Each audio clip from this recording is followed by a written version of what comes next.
Au lendemain du dépôt de l'énoncé économique de son gouvernement, le premier ministre Trudeau a aussi annoncé son intention de le soumettre à un vote de confiance aux communes. M. Trudeau a dit qu'il avait raisonnablement confiance que les partis d'opposition allaient voter pour, que ne veulent pas lancer le pays en élection. Ce sera d'ailleurs notre premier sujet avec notre panel de députés que je vous présente à l'instant. Pour les libéraux, Rachel Bandayan, pour les conservateurs, Luc Berthold, pour le Bloc québécois, Gabrielle Sainte-Marie et pour le NPD, Alexandre Boulris. Bonsoir à vous quatre. Bonsoir. Je vais commencer avec Luc Berthold parce que les conservateurs, vraiment, vous avez attaqué de front cet énoncé économique hier. Le gouvernement Trudeau, vous dites, n'a pas vraiment de plan, brûle de l'argent, gaspille de l'argent. Est-ce que vous êtes prêts, les conservateurs, à lancer le pays en élection en pleine pandémie sur cet énoncé économique? Écoutez, depuis l'élection de ce gouvernement minoritaire-là, le gouvernement Trudeau, M. Trudeau en personne, tente désespérément de faire porter la faute à tous les partis d'opposition parce qu'il veut aller en élection. Je pense qu'il y a des choses beaucoup plus urgentes que ça actuellement. Comme exemple, dans l'énoncé économique qu'on a vu hier, on aurait dû avoir un plan de vaccination, on aurait dû avoir la façon de faire du gouvernement fédéral pour faire en sorte de procurer aux Canadiens et Canadiennes les vaccins dont ils ont tant besoin pour qu'on puisse rouvrir les restaurants, pour qu'on puisse rouvrir l'économie, qu'on puisse permettre aux gens de retourner au travail. Malheureusement, ils ne l'ont pas fait. Et là, aujourd'hui, ils vont tenter par tous les moyens de détourner l'attention de cette grande lacune, de cet énoncé politique plus qu'économique qu'on a eu hier. Et là-dessus, évidemment, M. Trudeau tente de manipuler l'attention des gens. Mais il faut retenir qu'on n'a pas ce plan de vaccination qui aurait dû nous être livré hier. Puis sans plan de vaccination, on ne peut pas avoir de relance. Donc, même si le plan ne comporte pas, l'énoncé ne comporte pas ce que vous voulez, pas question que les conservateurs, visiblement, vous entendent de voter contre. Au Bloc québécois, Gabrielle Sainte-Marie, vous dénoncez qu'Ottawa ne se mêle pas de ses affaires en imposant notamment des normes nationales en santé. Pour les CHSLD, vous réclamez plus de transferts en santé. Est-ce que vous allez voter contre cet énoncé économique? Bien, il faudra voir le projet de loi. Là, si je comprends bien, l'énoncé économique, ça va être le 25 milliards de dépenses additionnelles, essentiellement bonifier la subvention salariale, puis mettre des grenailles un peu partout, comme en environnement. Là, c'est nettement insuffisant, mais il faudra voir le texte. Mais même si c'est vraiment insuffisant, c'est mieux que rien. Donc, je ne peux pas vous dire ce soir si on va voter pour ou contre, mais je peux vous dire qu'on est vraiment déçus. Il y a un front commun des premiers ministres des provinces qui ont demandé, à la veille du discours du trône, de mieux financer la santé. On s'attendait à ce que ce soit dans l'énoncé économique. Il n'y a vraiment rien eu là. Là, on apprend qu'il va y avoir une rencontre des premiers ministres. Là, il faut que ça change. La pandémie a révélé la fragilité de notre système de santé. Parce qu'Ottawa ne fait pas sa part, il est temps de donner un grand coup de barre. Donc, mais vous dites quand même que ce qu'il contient, cet énoncé, c'est mieux que rien. Et on en comprend que vous ne voterez pas contre, vous non plus. Au NPD, Alexandre Boulris, en fait, on a toujours le sentiment que les néo-démocrates sont un peu appelés à la rescousse quand vient le temps de maintenir le gouvernement en vie. Est-ce que vous allez voter pour cet énoncé économique? Écoutez, je suis un peu dans la même position que mes collègues, c'est-à-dire qu'il faut voir le projet de loi, mais c'était très décevant comme mise à jour économique, un paquet d'absents, les transferts en santé, assurance médicaments, soins dentaires, secteur aéronautique, complètement absent. Les GAFA, taxer les géants du web, on reporte ça à 2022. Mais vous savez, c'était tellement mauvais qu'aujourd'hui, ils créent une crise politique ou une espèce de suspense sur un vote de confiance, alors que je suis d'accord avec mon collègue M. Berthold, s'il veut déclencher des élections de premier ministre, qu'il prenne sa voiture, qu'il aille chez le gouverneur général, la gouverneure générale, puis qu'il lui dise de dissoudre le Parlement, pourquoi à tout bout de champ, il crée des votes de confiance comme ça? Je pense que c'est un petit peu ridicule, puis les gens ne vont pas être dupes de ça non plus, là. Oui, Rachel Bandayan, bon, je vous relance la balle. En fait, quelle est cette idée, justement, de peut-être laisser planer l'idée d'une élection en pleine pandémie de la part de votre gouvernement? Écoutez, ça revient aux partis d'opposition de décider s'ils veulent aller en élection ou pas. Mais j'aimerais répondre à mon collègue par rapport à notre plan pour les vaccins. Premièrement, nous avons un plan qui est très robuste, qui est très clair. Nous avons répondu en Chambre là-dessus aujourd'hui. Le gouvernement fédéral a déjà réservé plus de 10 doses pour chaque Canadien, ce qui constitue vraiment un portefeuille complet de vaccins. Nous avons déjà 3 candidats vaccins qui sont en train d'être évalués par nos régulateurs de Santé Canada, Moderna, Pfizer, AstraZeneca. Hier, les régulateurs de Santé Canada ont annoncé qu'ils commencent à examiner le vaccin de Johnson & Johnson. Le major général Fortin des Forces armées canadiennes sera en charge de notre distribution des vaccins. On a dit qu'on va travailler main dans la main avec les provinces et les territoires, ainsi bien sûr que nos partenaires autochtones. C'est un plan concret, puis faire peur aux Canadiens, c'est pas le temps pour ça. Bon, les vaccins, oui. Juste un petit mot pour préciser concernant la position du Parti conservateur. On n'a pas dit encore qu'on allait voter pour ou contre le projet de loi, parce que, comme l'a dit mon collègue du NPD, on n'a pas de projet de loi. Sur quoi exactement est-ce qu'on va voter? C'est un vote de confiance, mais sur quoi? Il n'y a rien là-dedans. Puis sur les vaccins, oui, c'est bien beau d'avoir 10 doses de vaccins par Canadien, mais si on a les a juste en 2022, on n'arrêtera pas la pandémie. Mm-hmm. Bon, sur les vaccins, justement, on va certainement parler pendant cette rencontre fédérale provinciale qui a été annoncée pour le 10 décembre, la semaine prochaine. En fait, les relations sont assez tendues quand même entre Ottawa et les provinces au sujet de la santé, l'absence de transfert en santé. Luc Berthold, des conservateurs, vous vous attendez à quoi lors de cette réunion des premiers ministres d'Ottawa, en fait du Canada et des provinces? Moi, je pense que le premier ministre Trudeau va se faire dire de rester dans sa cour. On l'a vu dans l'énoncé économique avec les soins de longue durée, où il a mis 1 milliard sur la table.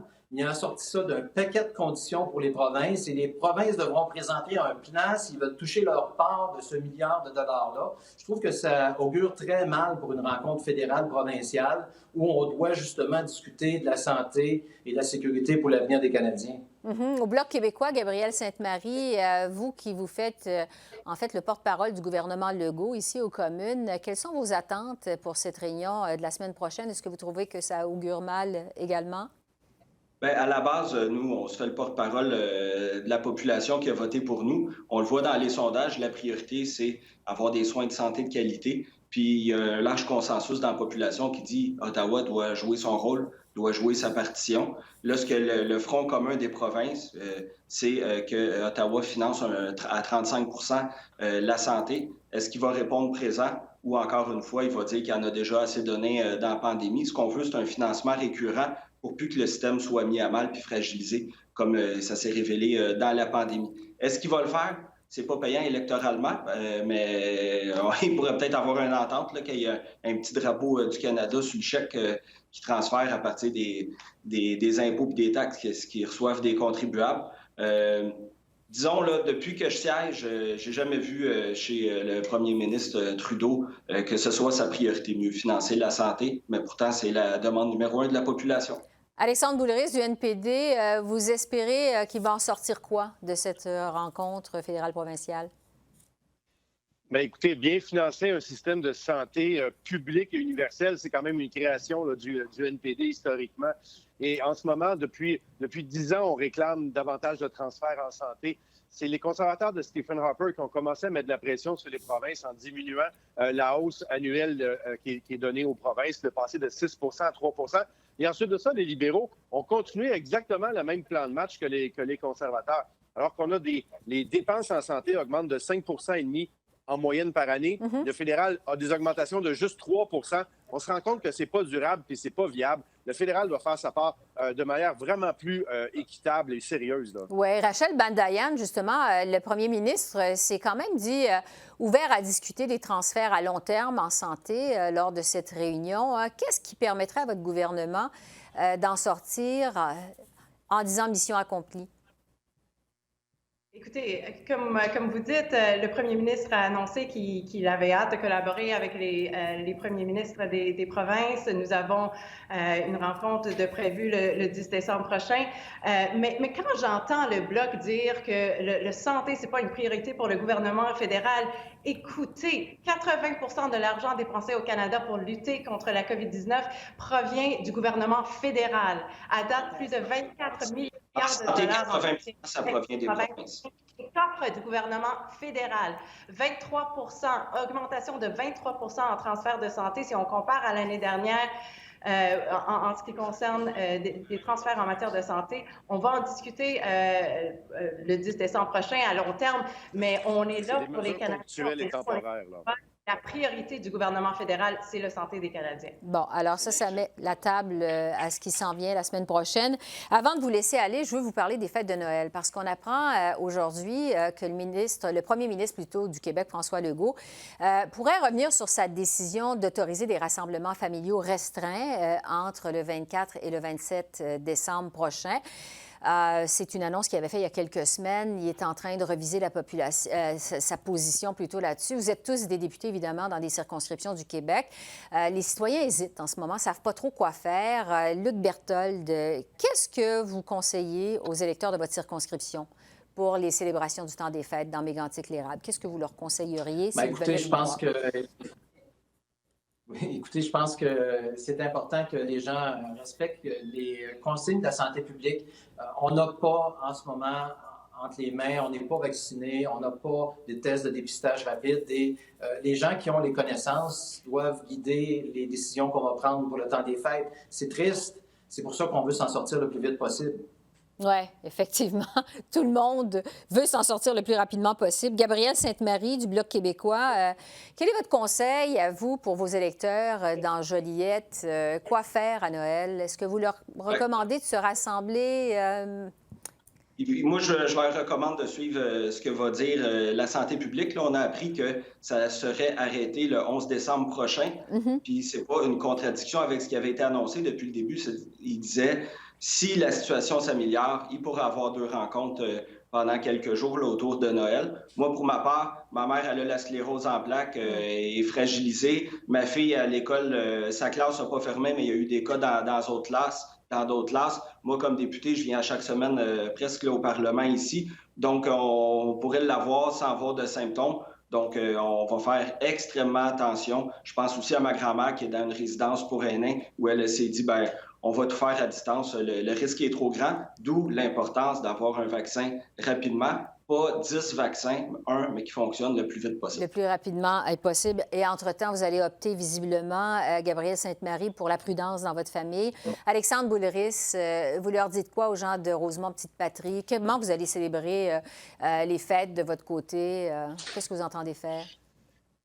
Écoutez, premièrement, on déplore un peu la confusion actuelle là, parce qu'à tous les jours, on a des messages puis des signaux là, les gens sont un petit peu mélangés. On doit répondre à beaucoup de questions là, au bureau. Mais je pense que je vais prendre une approche qui est semblable à celle de mes collègues. C'est-à-dire qu'on dit aux gens 1200, 1300, 1400 cas par jour. Soyez prudents, faites pas de festivités. C'est peut-être pas le bon Noël pour le faire. Et ça nous brise tous le cœur. Là. Écoutez, moi puis ma conjointe, on a décidé qu'on n'allait pas voir nos parents, qu'on n'allait pas faire de réunion pour Noël cette année, puis de réunion familiale. On va juste rester dans notre bulle entre nous. C'est extrêmement dommage, mais je pense que c'était à prévoir s'il n'y a pas de diminution là, importante des cas, puis surtout des cas d'hospitalisation. Oui, c'est ça. Rachel Bandayan, Alexandre Boulris vient nous dire qu'il y a beaucoup d'appels dans sa circonscription. Les gens se demandent un peu quoi faire. Qu'est-ce que vous recommandez de votre côté aux électeurs d'Outremont? Est-ce qu'ils vous appellent beaucoup? Ils se demandent comment célébrer les fêtes également? Je reçois également beaucoup d'appels. Écoutez, notre comté est à Montréal. On a été gravement touchés dans la première vague. Ouais. Et nous sommes toujours en deuxième vague, même si on voit la lumière au bout du tunnel. Alors, je rejoins mes collègues en invitant les Canadiens à la prudence. Et évidemment, ça brise le cœur, mais on y est presque. Alors, jusqu'ici, on a vu tout le monde être solidaire. Je pense qu'il faut continuer. Oui, on voit la lumière au bout du tunnel, mais tant qu'on n'a pas le vaccin, on n'est pas encore rendu à destination. Il faut être très prudent. Rachel Bandayan, Luc Berthold, Gabrielle Sainte-Marie, Alexandre Boulris, merci beaucoup. Merci à vous. Au revoir. Merci.